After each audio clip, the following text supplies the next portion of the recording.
So if you can look at your book on page number 16, it says that the one of the second points that it says that, have you ever heard of Nelson Mandela? So if I'm asking you who Nelson Mandela was, probably some of you would be in a position to answer that maybe he was a black president of South Africa. But let me just give you a little bit, some more information about Nelson Mandela. Nelson Mandela was born on July 18th, 1918, in a small village called Transkei in South Africa. And when he was born, he was named Rolihlahla Mandela. So the Nelson name was given to him when he was 7 years old. So his complete name is Nelson Rolihlahla Mandela. And Nelson Mandela is one of as I said in the first video also, that he's considered as the father of South Africa.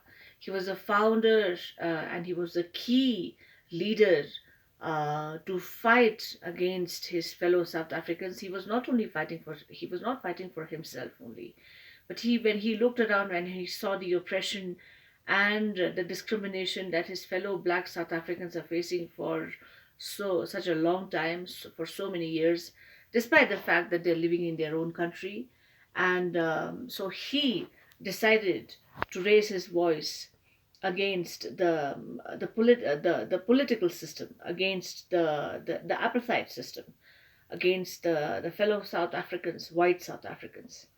And that was the time when he started an organization called African National Congress. Sorry, it was initially called the National Congress, and then it was named as African National Congress.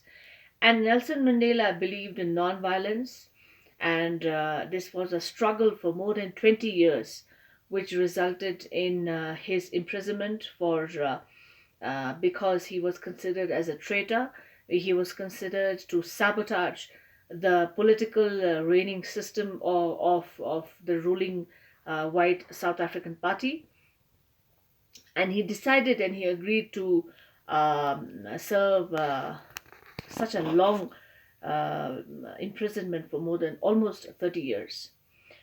And so this is how everything started.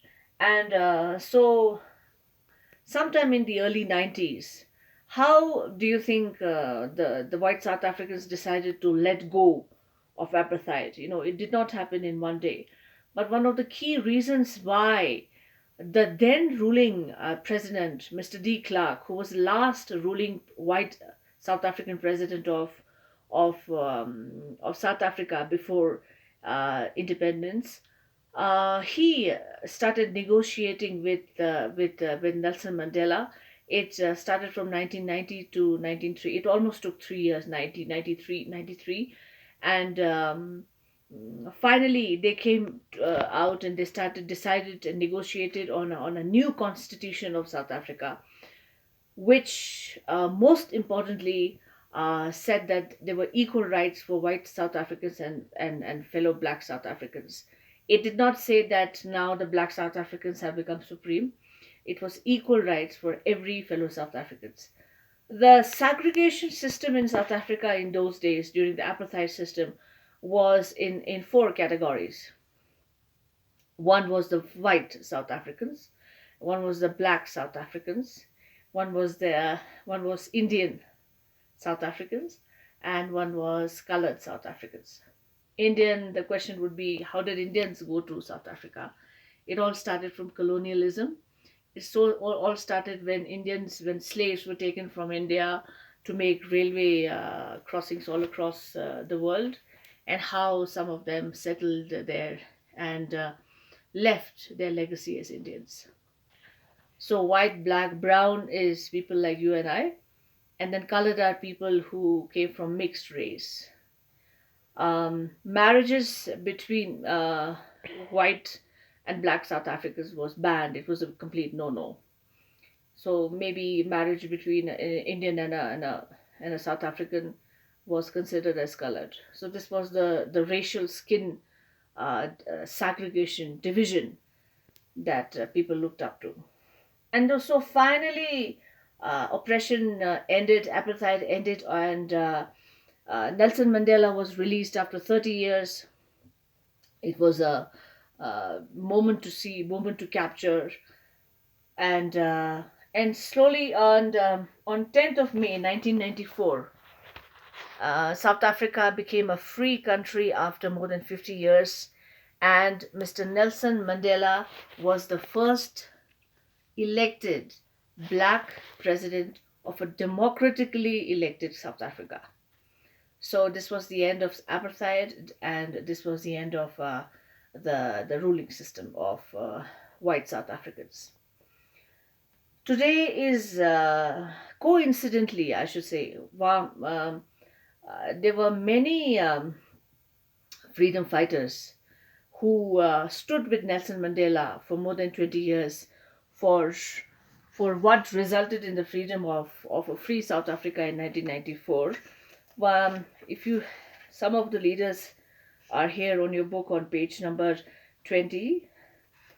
Mr. Oliver Tambo, Walter Sisulu, Chief Luthili, Yusuf Dadu, Bram Fisher, and Robert Subuki. And out of these, there was one, the only white freedom fighter who stood with his fellow black South Africans, and supported their idea of a free country where everyone is treated equally, was Mr. Denise Goldenberg. Let me just correct it. And he died today at the age of 87.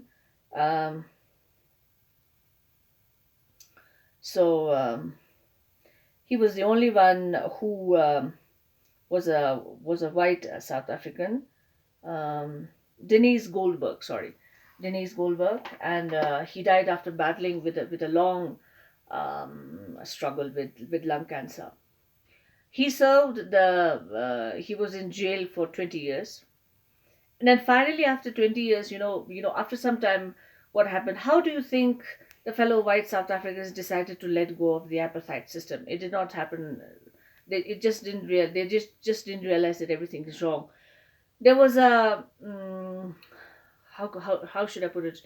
But there was a political, as countries all across the world, we have these treaties, and we have these agreements with other countries, in terms of business and conditions.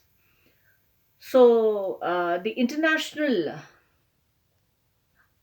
sector, the international business countries who were dealing in business with South Africa, they started putting a lot of political pressure on South Africa to abolish and finish apartheid. Lest if they continue to do so, South Africa will be disconnected with the entire world, with any allies or any business ties. So there was a lot of international political pressure on South Africa, and which resulted in 1990s, under the guidance of the then President Mr. de Klerk, who decided to jot down a new constitution with Mr. Nelson Mandela.